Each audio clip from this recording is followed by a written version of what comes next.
Department of Corrections on notice of a federal sexual abuse lawsuit has until January 18 to answer to allegations made by a former prisoner against Deer Ridge Correctional Institute. Good evening and thanks for joining us for NBC 16 News at 5. I'm Alan Matthews. And I'm Gold Meadows. Incidents highlighted in a lawsuit date back to 2022 that identify medical and managerial staff for both perpetrating and turning a blind eye to the alleged violation of that inmate. As of November 8th, James Watkins is a free man, but for 3 years he was a Deer Ridge Correctional Institute prisoner. In 2022, he slipped on water in the prison's kitchen, injuring his back. Watkins now alleges in a federal lawsuit that from November of 2022 through January of last year, the process meant to heal him destroyed his life due to suffering repeated sexual abuse at the hands of a prison doctor. Dr. Leland Beamer, now on administrative leave, is the doctor accused of the abuse and is among 5 defendants listed in the lawsuit filed in U.S. District Court in Portland on November 18th by Watkins' lawyer, Alicia LeDuc Montgomery. We have medical care that we need. We have to see a doctor to get medical care.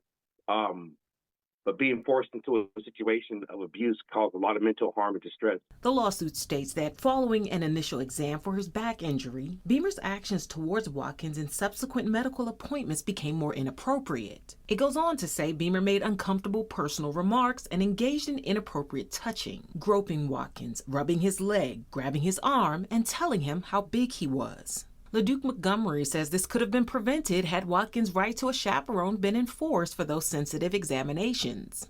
In instances where those aren't provided, harm can occur, or where the chaperone isn't actively able to engage in the way that's needed. So just because technically a person's there, if they aren't helping prevent the harm or looking for the harm or taking action when the harm occurs, then that chaperone policy isn't effectively being implemented. Watkins says he knew his 6'2" and 320 pounds could have physically responded with violence, but he feared what would happen to him behind the prison walls.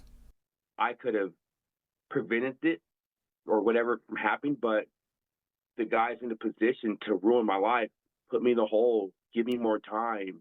He could write up anything and make it seem like I did something to him. Like, it's scary because they just have way too much power. It's really psychological because I'm a strong man, but it's like another man violated me. Watkins says he's since been diagnosed with PTSD, but hopes for some normalcy post-prison once he's been heard by a jury and obtains compensation for his past, current, and future suffering. We reached out to the ODOC asking if the lawsuit's accusation that these types of sex abuse cases are an ongoing challenge for the state's prisons and if changes will be made in vetting prison healthcare staff. We've not heard back from them regarding these questions. LeDuc Montgomery says there's no trial date set as ODOC has until January 18th to file their answer to the lawsuit. Previously, ODOC told us an investigation will be conducted through the DOC Office of Inspector General in conjunction with DOC Employee Services.